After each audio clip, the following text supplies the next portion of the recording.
안녕하세요. 조선 기계업종 담당하고 있는 정동익입니다. 오늘은 2023년 조선 산업 전망에 대해서 말씀드리도록 하겠습니다. 올 한 해 조선업종 투자하시면서 수익률이 괜찮으셨나요? 아마 쉽지 않으셨을 것 같은데요. 저희가 작년 이맘때쯤에 올해 조선업종 주가를 전망을 하면서 2021년과 같이 급등이나 급락 없이 좁은 박스권에서 등락을 거듭하는 이런 패턴이 될 것으로 생각을 하고, 지금 보고 계시는 그림과 같은 요런 인제 표지 를 넣어서 자료를 작성을 했었는데요. 실제로 주가도 저희들 예상하고 크게 달랐던 것 같지는 않습니다. 여기 녹색 선으로 보고 계시는 게 올해 실제 주가 흐름인데요. 2021년에는 주가가 크게 올랐다가 하반기 때 인제 급락을 하면서 상승분 대부분을 반납을 했었는데요. 올해는 주가가 좁은 박스권에서 오르락내리락하는 이런 모습들을 보여주었죠.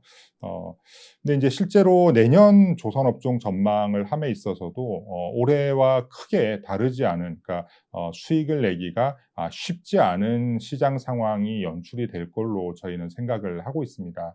저희가 이렇게 예상하는 데는 크게 세 가지 걱정이 있기 때문인데요. 하나씩 좀 말씀드려 보도록 하겠습니다. 첫 번째로 저희가 이제 걱정을 하는 거는 LNG선의 수익성과 관련된 부분입니다. 최근에 LNG선 선가가 많이 올랐죠. 2020년 말에는 1억 8,600만 불 수준이었는데요. 최근에 LNG 선가는 거의 2억 5천만 불 수준까지 올랐습니다.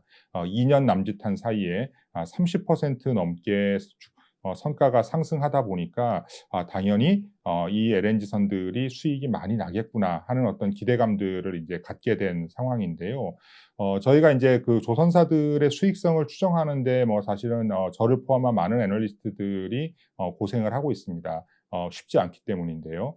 반면에 LNG선은 상대적으로 저희가 인제 수익 추정하기가 용이한 측면이 있습니다. 왜냐하면 저희가 인제 카타르 프로젝트가 올해 대량으로 발주가 됐는데요.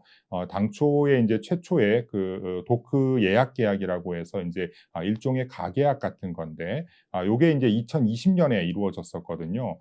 그때 이제 너무 낮은 성과 수준일 때 인제 사실은 계약이 되다 보니까 최근에 인제 올해 들어와서 본계약을 하려고 할 때 가격이 이렇게 올랐죠.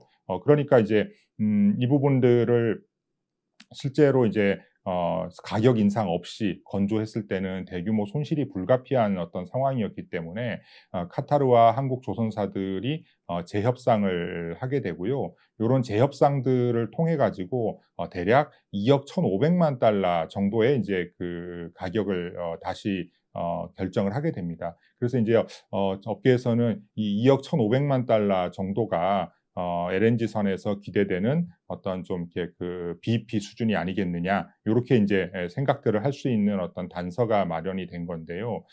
실제로 그러면은 인제 최근에 2억 5천만 불 언저리에서 수주된 선박들 같은 경우에는 2억 1,400만 불, 2억 1,500만 불 정도 되는 요 카타르 선가와 최근 수주한 성가의 이 차이가 이제 영업이익이라고 인제 생각할 수 있는 어떤 좀 포인트가 생긴 것 같습니다. 그래서 이 최근에 수주된 LNG선들의 인제 인도 시기가 2025년, 2026년 뭐 이런 인제 정도니까 2025년, 26년이 되면 조선사들의 수익성이 크게 개선될 걸로 이렇게 기대하는 인제 컨센서스가 형성이 되고 있는 거죠. 하지만 저희는 요런 어떤 상황들이 무난하게 그렇게 진행될 수 있을 거로는 생각을 하고 있지 않습니다. 왜냐하면 올해 수주한 선박들 중에서 카타르 프로젝트가 차지하는 비중이 너무 많기 때문이에요. 그러니까 인제 10 월까지 한국 조선사들은 총 102 척의 LNG선을 수주를 했습니다. 1 분기 때 22 척, 2 분기 때 41 척, 또 3 분기 때 37 척, 뭐 그다음에 4 분기 때 요 자료가 작성되던 10월 말 기준으로 2척 정도가 수주가 됐는데요. 문제는 BEP 언저리에 있다라고 생각이 되는 카타르 프로젝트가 1 분기 때는 발주가 없었죠. 그래서 인제 22 부척이 전부 다 이제 넌 카타르 프로젝트였다 이렇게 얘기 드릴 수 있는데 2분기부터는 절반 정도가 이제 카타르 프로젝트였고요. 3분기에는 사실은 3 척을 제외하고니까 거의 모든 LNG선 수주가 이제 그 카타르 프로젝트였거든요. 그러면은 이 54척의 LNG선은 실제로 이제 BP에서 뭐 왔다 갔다 하는 정도의 어떤 수익성을 기대할 수 있다라고 보면 전체적으로 올해 이제 수주한 LNG선의 평균 영업이익률은 저희가 이제 추정을 해 보면 약 4.4%로 추정이 된다. 이렇게 인제 보는 거고요. 그래서 최근에 수주한 몇 척의 LNG선이 영업이익률이 20%를 넘게 기대할 수 있을 만큼 양호한 수익성을 확보한 것은 사실이지만 올해 전체 수주 중에서 그런 어떤 수익성이 양호한 선박의 숫자가 굉장히 적어서 올해 수주 전체로 이거를 확장을 했을 경우에는 미드 싱글 정도의 OP 마진을 기대할 수밖에 없는 상황이다라는 게 인제 저희가 가지고 있는 걱정입니다. 두 번째는 이제 노사 갈등과 인제 인력난에 관련된 부분인데요. 어 최근에 인제 MBC가 인제 지금 화면에 보고 계시는 것 같은 이제 대우조선해양 하청 업체에서 일하고 계시는 어떤 분의 급여 명세서를 공개를 했습니다. 이분은 23년 차 정도 되시는 이제 도장공입니다. 조선소에서 페인트 칠을 하시는 분인데 한 달 동안 일하신 실제 월급이 한 230만 원 정도 인제 됐었던 거고요. 이게 인제 근무 일수로 보면은 27 일을 일하셨으니까 주말에도 사실은 이제 특근이 좀 있었다는 거죠. 그리고 총 근로시간 월 근로시간이 291 시간이니까 주 52시간을 훌쩍 넘겨서 인제 일을 하신, 그러니까 인제 야근과 주말 특근을 했음에도 불구하고 실제로 인제 급여가 뭐 한 230만 원대 정도였으니까 이거 일당으로 계산을 하면은 10만 원이 채 안 되는 수준이거든요. 그래서 이런 부분들이 인제 뭐 올해 그 대우조선해양의 어떤 그 하청 근로자분들이 파업 도크를 인제 점거를 하고 파업을 하시는 어떤 요런 어떤 배경으로 작용을 한 걸로 저희는 이제 생각을 하고 있습니다. 이런 상황에서 이제 조선사들은 인력 채용을 갖다가 늘려야 되는 상황을 맞이하고 있죠. 2021년도 또 22년도에 인제 대규모로 수주한 선박들이 내년부터는 인제 건조 물량의 증가로 연결이 되기 때문에 인력 채용을 좀 늘려야 되는 상황인데, 아마 조선업에 관심이 크게 없으셨던 분들도 최근에 조선사들이 인력난을 겪고 있다라는 뉴스들은 여러 매체를 통해서 이제 접했을 걸로 생각을 합니다. 실제로 인제 전체 조선사들의 인제 원가에서 인건비, 그러니까 노무비가 차지하는 비중은 한 8.6% 정도 차지를 해요. 근데 조선사들의 인제 인건비는 요 인제 제조 원가 명세서 상에서 노무비로 잡히는 항목만 가지고 판단하기 어려운 점이 있습니다. 왜냐하면 조금 전에 예를 들었던 인제 대우조선해양의 인제 어떤 도장공 분 같이 외주 협력업체에 소속되어 있으신 분들은 조선사로부터 인제 인건비를 직접 받는 게 아니라 협력업체와의 계약 관계에 따라서 인제 협력업체로부터 임금을 수취를 하게 되는데, 조선사들이 이렇게 협력업체들한테 인제 나가는 비용은 외주 가공비라고 하는 경비 항목으로 인제 처리를 하고 있습니다. 근데 사실상 이게 이제 대부분 인제 인건비 성격을 갖기 때문에 이거를 합쳐 보면 대략 한 18% 정도가 인건비 성격의 비용이다, 이렇게 인제 말씀드릴 수가 있는데요. 이러면은 인제 계산이 아주 심플해지죠. 인건비가 10% 상승하면 영업이익률은 1.8% 포인트 정도 인제 낮아질 수 있는 어떤 리스크를 갖게 되는 건데요. 인력난이 사실 최근에 인제 좀 이렇게 심각해진 데는 조선사가 아닌 인제 다른 현장에서의 인건비가 많이 올라 있기 때문이거든요. 우측에 인제 보고 계시는 그래프는 건설연구원에서 인제 1 년에 2 번씩 발표하는 건설 현장에 적용되는 시중 노임 단가의 추이입니다. 그래서 이제 맨 아래쪽에 있는 게 이제 도장공인데요. 지금 건설 현장에서 일하시는 도장공들의 일당은 235,000원 정도 되는 걸로 이렇게 인제 파악이 되고 있어요. 그래서 아까 인제 조선소에서 일하고 계시는 분들이 채 10만 원이 안 되는 정도의 인제 일당으로 환산이 되는 데 반해서 건설 현장에서는 235,000원 정도의 인제 모든 뭐 조건이 사실은 동일하다라고 얘기는 하기는 어렵겠지만 2배 이상의 임금 격차가 지금 발생해 있는 상황인데 조선사들은 일감이 증가하면서 인력을 더 확보를 해야 되는 상황이 된 거죠. 그러면 결국은 건설 현장이나 다른 공종에 있는 분들을 조선사로 인제 모시고 와야 되는 상황인데 상당한 어떤 임금적인 메리트를 제공하지 않고서는 이게 인제 쉽지 않을 걸로 예상이 되고 있어서 내년도에는 사실은 인제 임금 인상 혹은 인제 또 그의 임금 인상에서 한 발 더 나아가서 어떤 인력 확보 뭐 이런 부분들이 인제 굉장히 조선사들의 주요한 이슈가 될 걸로 생각을 하고 있습니다. 다음은 배 가격과 관련해서 인제 좀 말씀을 드려 보겠습니다. 지금 현재 선박 가격 지수 그러니까 인제 클락슨에서 인제 발표를 하는 클락슨 신조선가 지수는 요 자료가 나가던 시점에서 인제 161.5 포인트 지난 주말에 약간 올랐습니다. 그래서 161.7 포인트가 되어 있는데요. 내년 연말에도 저희가 160에서 165 포인트 그러니까 인제 현재 선가 대비해서 크게 오르거나 내리기는 어려울 걸로 생각을 하고 있습니다.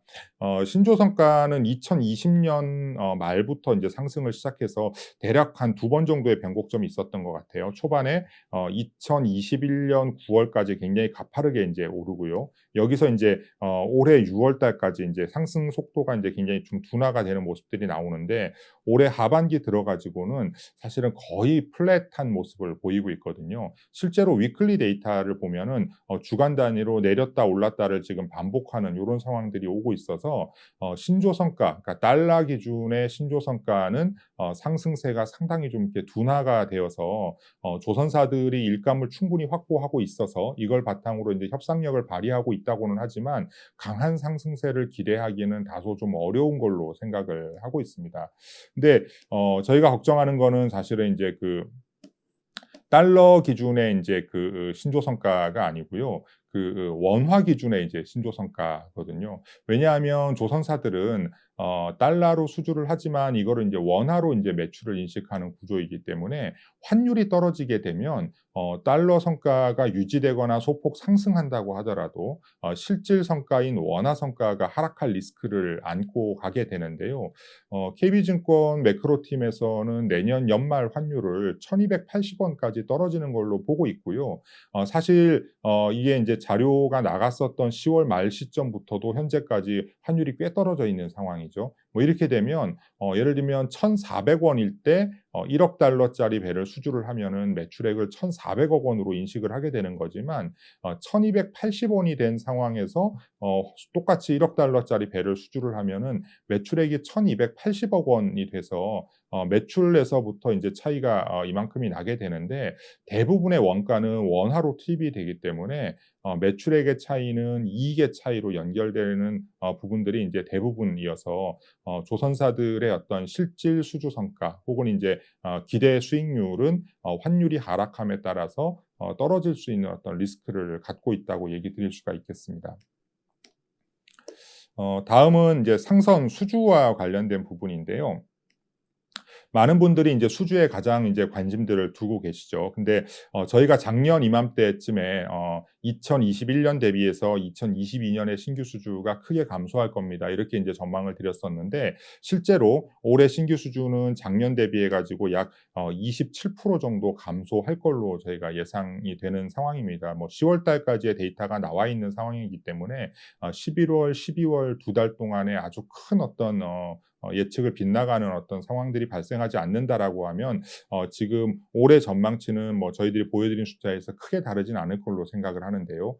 올해 신규 수주가 작년 대비해서 이렇게 큰 폭으로 감소했음에도 불구하고 저희는 내년에 추가로 신조선 발주가 감소할 리스크가 있을 걸로 생각을 하고 있습니다. 선종별로 좀 말씀을 드려 보면은요. 올해 발주가 굉장히 적었었던 탱커는 내년에 한 3배 정도 올해 대비해서 인제 증가할 걸로 생각을 하고 있어요. 그렇지만 LNG선이 올해 대비해서 이제 반토막 정도 날 걸로 저희가 전망을 하고 있고, 컨테이너선도 올해 대비해 가지고 발주가 상당량 감소할 걸로 생각을 하고 있습니다. 컨테이너 수주가 내년에 감소할 거다라는 거에 대해서는 많은 투자자들이 크게 이견이 없는 것 같아요. 최근에 인제 컨테이너 운임 지수가 고점 대비해서 뭐 3분의 1 토막 정도 났고, 경기 침체를 저희가 인제 걱정하고 있는 상황에서 사실 컨테이너 시황이 양호하게 흘러가기를 기대하기도 어려울 뿐만 아니라 2021년과 22년에 대량 발주되었었던 이 컨테이너선들이 내년 하반기부터는 일부 인도가 되기 시작하기 때문에 앞으로 공급도 늘어나는 상황이다 보니까 컨테이너는 뭐 충분히 인제 작년, 올해, 내년 이렇게 가면서 인제 '감소가 불가피하다.'라는 어떤 상황에 대한 공감대가 형성이 되어 있다고 할 수 있는데요. LNG선은 사실은 인제 저희가 올해 대비해서 내년 LNG선 발주가 절반 정도로 줄어들 겁니다라고 말씀을 드리면 여기 좀 이렇게 의아해하시는 분들이 많으세요. 최근에 LNG선 시황이 이렇게 좋은데 왜 LNG선이 절반이나 감소를 할 걸로 보냐. 이거는 사실은 LNG선 시황의 이슈가 아니고요. LNG선을 어떤 수주하는 데 있어서 조선사들의 전략이 좀 이렇게 이슈가 되는 걸로 이해를 해야 됩니다. 현재 지금 전 세계 LNG선 건조 캐파는 대략 한 65척 내외 정도 되는 걸로 인제 생각을 하고 있고요. 중국 조선사들이 현재 인제 증설 중에 있기 때문에 내년 연말이 되면은 한 75척 정도로 인제 늘어나지 않을까 하는 생각을 저희가 인제 하고 있는데요. 올해 LNG선 발주는 대략 한 140에서 150척 정도까지 나올 걸로 지금 예상이 되는 상황이에요. 그러니까 인제 건조 캐파 대비해서 올해는 2배 이상의 인제 발주가 있었던 건데요. 이렇게 인제 실제로 건조할 수 있는 양보다 신규 수주가 크게 늘어나게 되면 결국은 수주 잔고가 늘어나게 되거든요. 그래서 인제 현재 한국 조선사들의 LNG선 수주 잔고는 2026년 납기가 거의 남아 있지 않은 상황입니다. 그러니까 인제 4년 이상의 일감을 확보하고 있다, 이렇게 인제 말씀드려야 되는데, LNG선 시장에서 한국 조선사들의 시장 점유율이 80% 이상 되니까 뭐 현실적으로 인제 한국 조선사들의 어떤 의사결정이 인제 대부분을 인제 결정을 하게 되는데, 내년에도 만약에 올해와 비슷한 수준 혹은 올해 이상의 어떤 발주가 나온다라고 하면은요, 내년 연말이 되었을 때에는 수주 잔고가 5년 이상으로 인제 증가를 하게 되거든요. 근데 보통 이제 수주 잔고가 늘어난다는 게 어떤 상황에서는 이게 인제 호재일 수도 있지만 어떤 상황에서는 사실은 그렇지 않을 수도 있습니다. 그래서 인제 일정 정도의 수주 잔고까지는 이게 인제 긍정적으로 작용을 하지만 너무 많아지게 되면 오히려 리스크가 커질 수가 있는데, 그거는 어 배 가격은 계약하는 시점에서 결정이 되지만 이 배를 건조하는 시점에서 원가와 인건비, 환율 뭐 이런 부분들이 인제 수익성 혹은 인제 매출액에 영향을 미치기 때문이거든요. 근데 지금처럼 LNG선 시황이 굉장히 좋아서 조선사들의 협상력이 굉장히 높아져 있는 상황에서 조선사들이 그런 어떤 리스크를 안고 갈 이유가 없죠. 그래서 인제 내년에 그 신규 수주는 대략 글로벌 캐퍼의 수준인 한 70에서 75척 정도로 인제 이렇게 리밋이 걸리면서 내년 연말에도 수주 잔고가 4년 내외에서 이렇게 인제 관리가 될 걸로 저희가 인제 생각을 하는데요. 그렇게 보면 조선사들은 내년에도 여전히 충분한 일감인 4 년치 이상을 확보하고 가게 되겠지만, 그 부분에서 올해 워낙 많이 나왔었던 부분들로 인해 가지고 뭐 절반 정도 인제 감소하는 것처럼 보여지는 투자자들 입장에서는 수주 모멘텀이 둔화되는 걸로 느낄 수밖에 없는 요런 상황들이 발생할 걸로 저희가 생각을 하고 있습니다. 다음은 인제 실적 전망인데요. 앞서 말씀드렸던 것처럼 인제 조선사들은 점진적으로 실적이 개선되는 구간에 접어들어 있습니다. 2021년, 22년에 인제 성과가 오르고 또 인제 그 구간에서 수주가 늘어났고 또 환율도 인제 계속 이렇게 좋았던 상황이기 때문에 작년에 인제 요 지금 보고 계시는 거는 한국조선해양의 연결 매출액과 영업이익률인데요. 이 한국조선해양 연결 실적에는 현대중공업과 현대미포조선이 모두 포함되어 있기 때문에 뭐 조선사들의 수익성의 대표 지표로서 보시는데 크게 무리는 없을 걸로 생각을 합니다. 그래서 2021년도에 영업이익률이 적자죠. 마이너스 8.9%를 기록을 했는데 올해는 마이너스 2.1%까지 이제 적자폭을 줄이고 드디어 내년에는 흑자 전환이 가능할 걸로 생각을 하고 있고요. 분기별로 보자고 하면 올해 3분기 때 이미 분기 영업이익이 이제 흑자 전환에 성공을 했죠. 그래서 이제 올해 하반기부터 BEP를 돌파해서 흑자를 내고 상승세를 좀 이어갈 걸로 이렇게 생각을 하는데 문제는 이 상승세가 앞서 얘기 드렸던 것처럼 최근에 수주한 LNG선들 중에 이익이 사실은 크게 기대하기가 어려운 그 카타르 물량이 워낙 많다 보니까 많은 투자자들이 수익성에 개선이 이렇게 진행이 될 거라고들 생각을 하고 이제 지금 기대를 하시지만 실제로 수익성이 개선되는 부분들은 각도가 이 이후에는 훨씬 더 좀 이렇게 완만해질 가능성이 좀 있다. 이렇게 보면 조선사들의 주가를 결정하는 데 이제 중요한 요소는 신규 수주, 신조선가 그리고 이제 실적 요렇게 이제 세 가지를 꼽을 수가 있겠는데요. 수주는 앞서 말씀드렸던 것처럼 작년 대비해 가지고 이제 감소할 걸로 올해 대비해 가지고 내년에 수주가 감소할 걸로 예상이 되고 신조 성과도 달러 성과가 어느 정도 버텨주더라도 환율 때문에 실질 수주 성과가 낮아지는 어떤 리스크가 있다. 그러면 이제 유일하게 남는 긍정적인 포인트가 실적 전망일 텐데 이 실적도 사실은 기대보다는 개선되는 속도가 좀 더딜 수 있다라는 거를 감안하면 전체적으로 조선업종 주가에 대한 어떤 눈높이도 좀 낮춰야 되지 않냐 하는 게 이제 저희들 생각이고요. 전체적인 시장 상황이 이렇기 때문에 내년도 조선주 투자도 한두 종목 정도로 압축을 해서 이제 대응을 하시는 게 바람직할 걸로 생각을 하고 있습니다. 저희는 내년 상반기에는 현대중공업, 하반기에는 이제 그 한국조선해양 중심으로 대응하시기를 권고를 해드립니다. 현대중공업 같은 경우에는 일단 이제 그 주요 엔진이라든지 이런 주요 기자재들이 내재화가 되어 있고요. 경쟁사 대비해 가지고 인제 훨씬 많은 물량을 구매하다 보니까 원가 경쟁력 측면에서 인제 좀 이렇게 그 양호한 요런 이제 측면이 있을 거고요.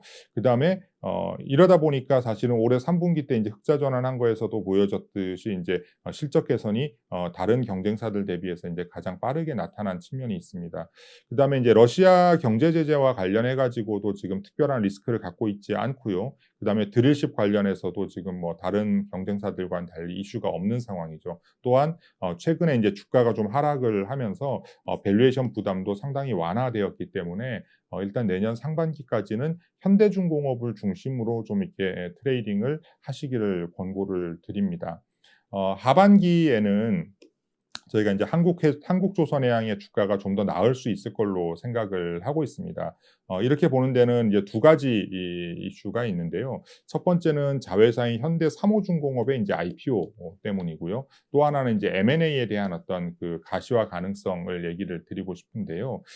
일단 한국조선해양은 지주회사라는 특징을 감안하더라도 지금 PBR이 뭐 0.5배 내외 정도에 와 있을 정도로 인제 굉장히 이게 밸류에이션 측면에서는 좀 이렇게 많이 낮아져 있는 상황이라서 크게 인제 부담은 없는 상황입니다. 하지만 모든 싼 주식이 다 상승할 수 있는 어떤 충분한 조건을 갖추고 있는 건 아니죠. 그러니까 인제 싸다는 것들을 이게 전제로 갖고 있지만 무언가 모멘텀이 주어지지 않으면은 상승하기가 쉽지는 않을 텐데요. 일단 내년에 기대할 수 있는 거는 인제 자회사 현대삼호중공업의 상장 추진입니다. 삼호중공업에 투자했던 인제 재무적 투자자들과의 약정에 따라서 내년에는 이제 현대삼호중공업의 IPO를 추진할 걸로 이렇게 예상이 되는데요. 보통 이제 현대중공업이 IPO 할 때의 인제 그 기억을 더듬어 보시면 한국조선해양 주가는 현대중공업을 거래할 수 없었던 어떤 시기까지는 상대적으로 시장에서 인제 현대중공업의 인제 대체제 역할을 하면서 인제 주가가 상승을 하는 모습들이 나타났었는데요. 내년에도 인제 좀 그런 삼호중공업의 상장을 앞두고 한국조선해양으로 수급이 좀 이렇게 몰리는 요런 어떤 현상들을 좀 기대해 볼 수 있을 걸로 저희는 생각을 하고 있습니다.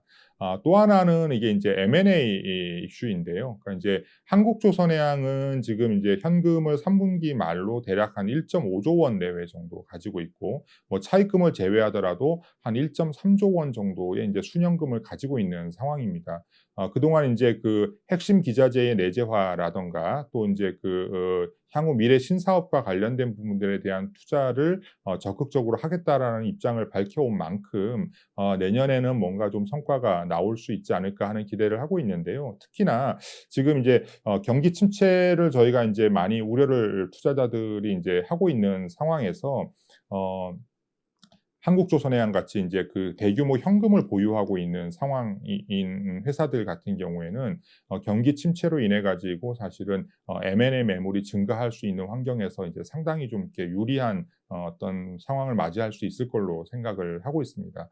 그래서 인제 좀 정리를 해 보자면 저희가 인제 내년에 사실은 막 전 세계 투자자들의 가장 큰 걱정거리가 이제 경기 침체인데 조선주는 대표적인 인제 그 경기 민감주죠. 그래서 인제 경기 침체기에 과거에도 조선주가 주가가 좋았던 적이 사실은 거의 없기 때문에 이런 부분들에 대한 인제 걱정을 기본적으로 해야 되는 상황인데 여기에 더해서 LNG선의 어떤 수익성에 대해서도 인제 저희가 좀 걱정이 된다는 얘기를 드릴 수밖에 없는 상황이었고요. 그다음에 또 인력난, 그다음에 또 임금 인상 뭐 이런 부분들이 인제 또 수익성 개선에 발목을 잡을 가능성도 있는 이런 상황이어서 전체적으로 조선주 주가가 사실은 이렇게 우상향하는 이런 어떤 좀 모습을 기대하기는 어렵다는 게 인제 저희들 생각이고요. 이러다 보니까 종목은 한두 종목 정도로 압축해서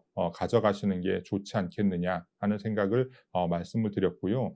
그 대상이 될 종목은 상반기에는 현대중공업, 하반기에는 한국조선해양 정도로 생각을 하시면 상대적으로 쪼끔 더 나은 어떤 수익률이 가능하지 않을까 하는 생각을 하고 있습니다. 자, 여기까지 2023 년도 조선산업 전망에 대한 말씀을 드렸습니다. 감사합니다.